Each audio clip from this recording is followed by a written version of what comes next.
in Sri Lanka. It's been many months in planning. You and your team have done this huge mammoth work in supporting us, but now we're here. My question is, you're a civil servant. What are the tricks of how to mobilize government? What's your idea? Actually, thank you, Mark, for your appreciation for myself and my team to making this event a reality, and really appreciate your support throughout the program.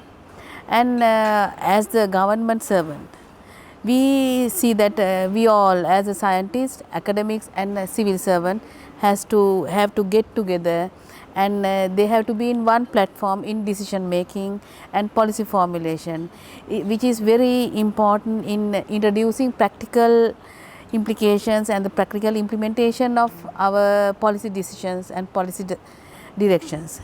And also scientific research and academic knowledge is very much important for developing relevant strategies to the sustainable nitrogen management. So, in the draft Colombo Declaration, it talks about developing country roadmaps. Yes, and exactly.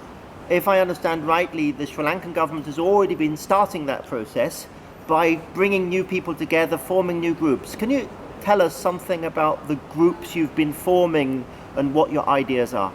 Well, I am really pleased to announce you and explain you how we committed towards this effort.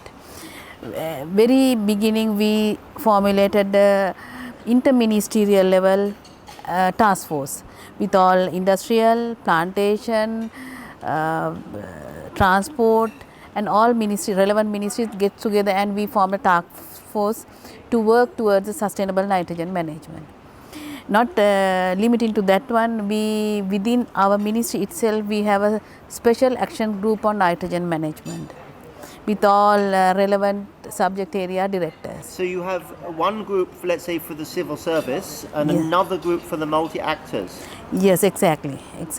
Okay. And so apart from that, other than that, we have a special expert group as well. A third group. And tell us about that third group.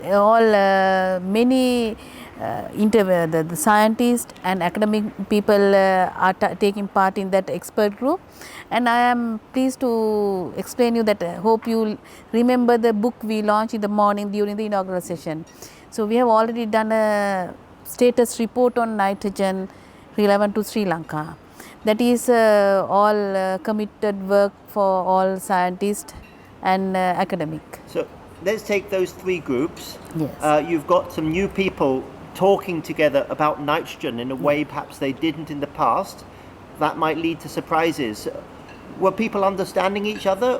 What were the challenges you found of bringing those new groups together?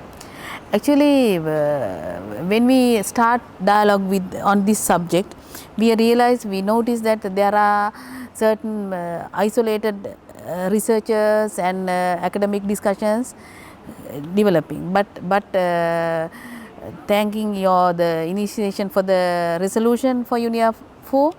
After that, we have that with that expert group and the studies, we compile all related documents, and everyone get together. And there are so many differences and so many brainstorming discussions as everywhere it happens. So anyhow, we manage everyone to be in one platform. So what people listening to this from other countries around the world, from other governments, if you were giving suggestions from your own experience for other countries, what would be your message from your own experience? So the most importantly, I would like to highlight that the smooth coordination between science, policy and political is very much important. That is key to the success. How would you do that? How would you ensure that's that? That's how I explain you. We have a political level. With the political support, we have interministerial coordination task force. Then the policy level, we have intra-ministerial task force, and the science level, we have expert group. Different groups meeting each of those different needs. They all coordinate together. And without limiting to that one also, we reached students. We consider they are the most effective communicators. So, as a first step, I would like to mention we reach differently abled children. If you go to the exhibition area, you may see them nice posters. We conducted a poster competition, and winning posters are displaying there. Great. Well, I hope in between we can get some Then footage you can- of you can- those posters from the differently abled children. Then you can see, you can capture how they are nitrogen visioning. Nitrogen visioning. I like that phrasing. Yes.